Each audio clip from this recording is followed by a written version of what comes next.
So can anyone in the class can guess our lesson for today? Ma'am. Okay. It's all about when it comes in entrepreneurship. Okay, good point.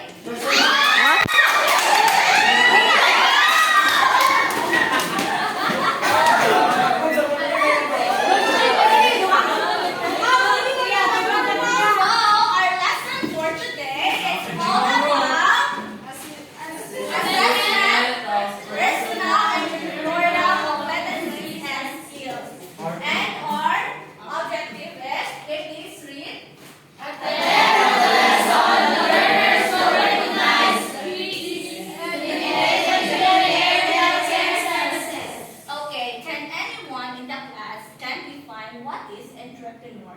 Ma'am. Another hands up. I want students to go up. Sisi, at the back. At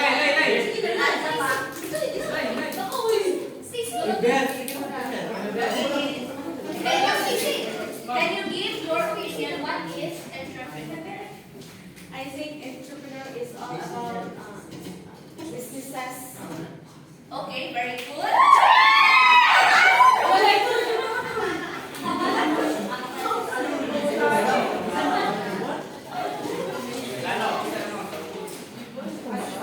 Okay, then everybody read.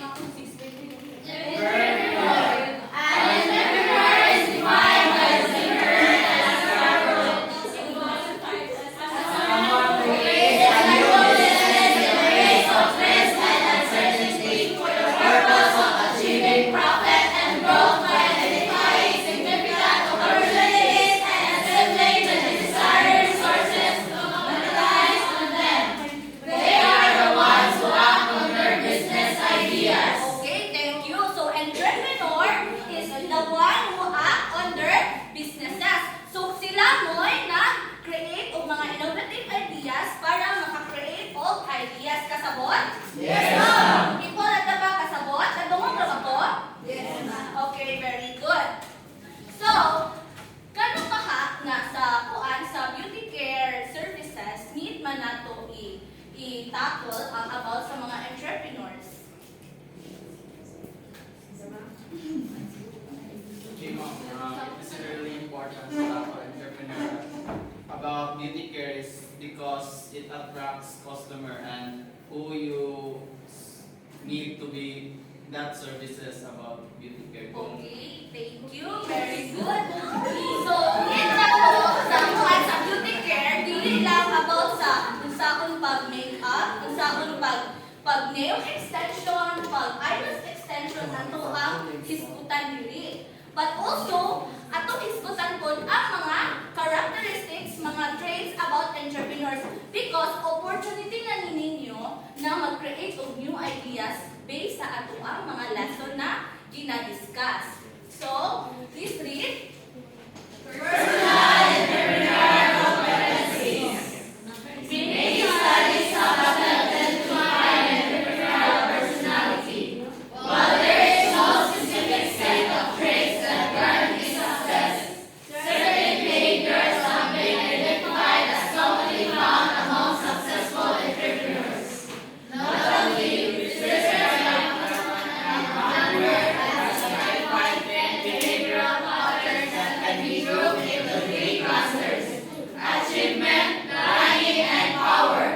These behaviors are considered typical of entrepreneurs and are referred to as personal entrepreneurial competencies. Okay, so sa PEX, everyone, sa personal entrepreneurial competencies, wala dyan ginaset na traits na maingon kung successful ka or mahimo kang successful na entrepreneur.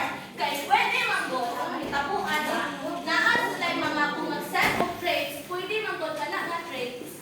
Good nimo, pero dili mo work sa isa ka entrepreneur. So wala dyan ginaset na mahimo kung successful kaya income sa entrepreneur business, nandiyan yung mga risk, nandiyan yung mga kuan, mga uncertain circumstances na mahitabo. So dili dyan na maka-assure ko ka ng success. Pero, according to McClelland and McBurr, na 10 patterns that can be grouped into 3 clusters. Unsa ganito? Achievement, Achievement,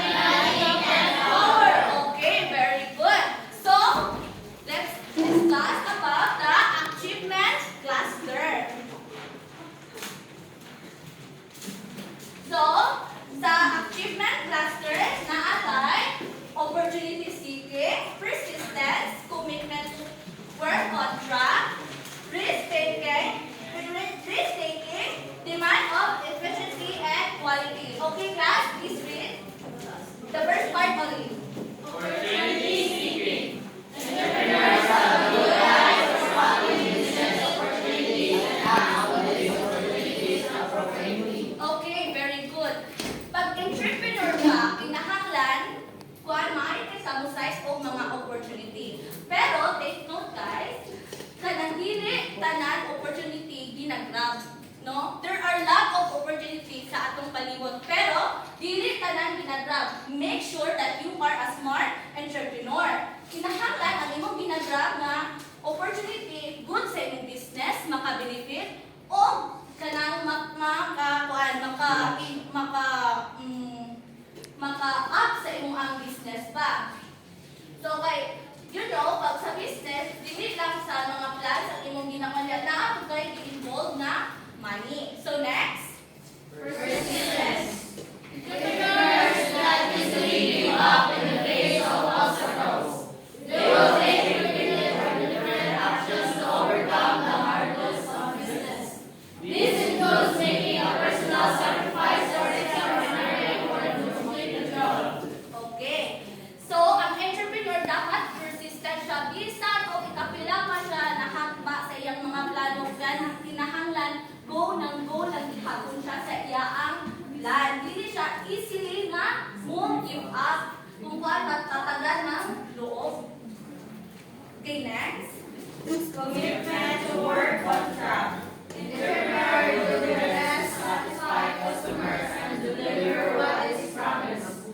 They accept full responsibility for problems when completing the job of customers. Okay. So, example, magtukod ka o wellness pa. So, imo ang gina-promise sa imo ang kuan, sa imo ang mga clients o mag-serve ka o kanang safe, clean environment, kanang makarelax sila. So, kinahanglan, nakastick mo to, na kinahanglan yung inyo ang kanang establishment clean, ma-relax po sila. Kinahanglan, kung kung sa inyo ang promise nila, mo po ang inyo ang serve sa inyo ang mga customer. Kaya of course, di na siya kanangihanglan o kwarta sa atong mga clients, di ba? So, kinahanglan tagaan po sila na to 100% sa atong kaya nga services. Okay, next. Risk Risk taking. taking. Entrepreneurs are known for taking calculated risks and doing tasks that are moderately challenging. Okay. Sa atong i-mention kanina, naka-mention ta og risk. So, dili lagi mawala mga problems sa atong mga challenges sa ato ang business. So, kinahanglan ta mag-take risk. Kinahanglan sa atong mga plano na atay plan A, plan B, plan C para mag-back up og naang dali mga risk nga may tabo. Kinahanglan kung entrepreneur ka, prepared ka always. Last, Demand for efficiency and quality. Entrepreneurs seek that business meets or exceeds existing standards of excellence and ensure Live? efforts to improve past performance. Wala kayo. They set high and realistic standards. okay. So kung karon mo these days, daghan ang nagtutuod og mga salon, mga spa, mga related sa mga beauty care services. So kung ikaw nga bago pa ka sa field, maghuna-huna ka, unsa pa man joy akong i-improve, no? Magtan-aw ka unsa may ila ang mga wala na cater kay ako i-cater sa ako ang business. So kinahanglan kung unsay naa na-establish na imo ang panahigitan or mag-service ka sa imong mga customer na mas more pa sa naghihatag sa laing nga competitors. So next cluster na atay lagging cluster. Okay, please read. Entrepreneur knows how to set specific, measurable, attainable, realistic, and time-bound. It is easy to define our goals to short-term goals. Okay, so ang entrepreneur knows how to have a smart goals. So dili ka mahimong Jollibee, dili ka mahimong bida-bida. Kinahanglan nga ang imo ang business kaya nimo i-cater. Dili kaya na ko ni kaya nimo ni pero dili na kaya sa imo ang sa time, dili na kaya sa imong knowledge kay kulang ka diha. You think na ma-success ka sa imong business kung imo ang kanang sakupo na, di ba dili? So kinahanglan sa goal setting kinahanglan realistic ka. Mao jud na ila ang ganahan. Ma-attain jud ako, ma-maintain ako na akong present and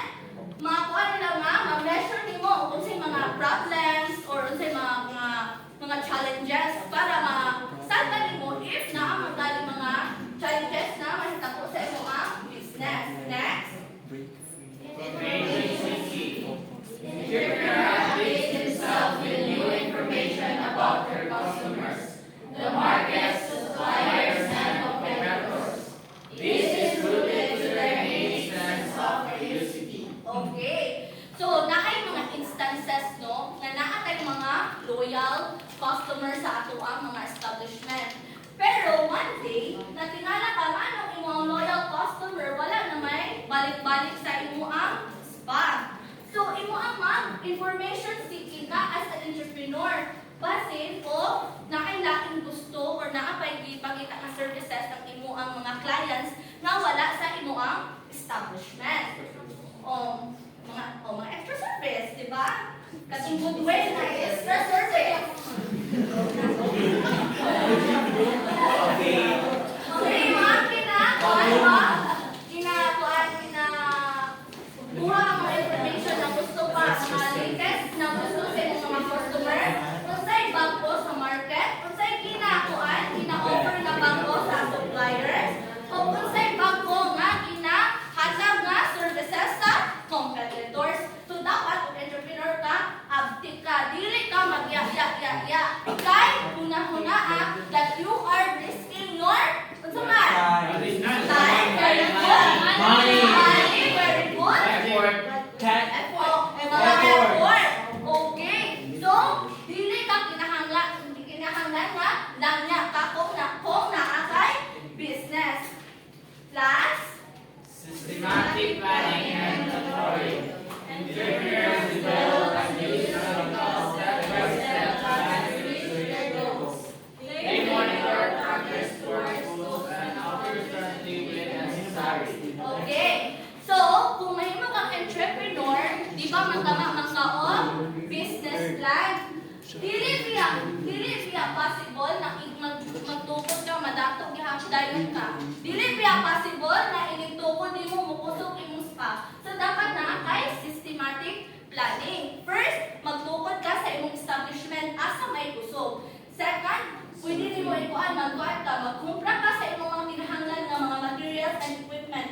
Ikatulong nga step, pwede ka magkuhan o mag-iparadyo nimo para magkuhan sa mga tao or mga flyers. Pinunana o systematic, dapat na kay kinasunod. Dili kay maglaktaw-laktaw pa kay imo ang mindset. Gusto dayon nga mo boom imong business. Okay? Step by step ang pagkuhan, paggama o business. Okay? Next last cluster is power cluster.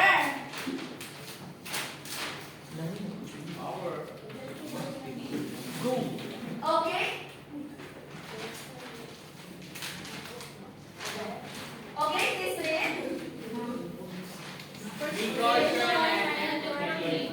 entrepreneurs know how to use the right strategies to influence or persuade other people.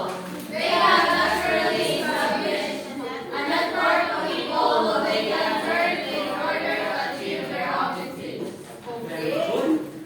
So, sa persuasion and networking, kabalo ka mo persuade sa imuang mga customers, kabalo ka kung saan sila pagdali nga dili sa among spa, dili sa among salon, limited services, mga professional, mga NC2 holders ang mag-handle ninyo diyan para maengganyo inyong mga customers na muadto sa inyong spa. Of course, musalig man sila kay professional kung ang mo-handle na magginamon sa so na sila yung sa ato kay uso din kaso kung naon sa atong mga kuan services.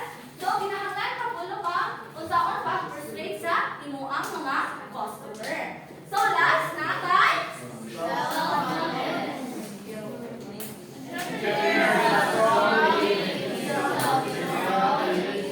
They have self-awareness and believe in their own ability to complete a difficult task or meet a challenge. Okay. So last, kinahanglan ikaw nga entrepreneur na kay self-confidence. Pero dili ko nang nalabihan ka self-confidence ha, na dili na kung ka mangutana sa laki, dili na kung ka mag-ask ka. Self-confidence. Like, ikaw lang kaya na ko ni. Ako ang business mo, boom,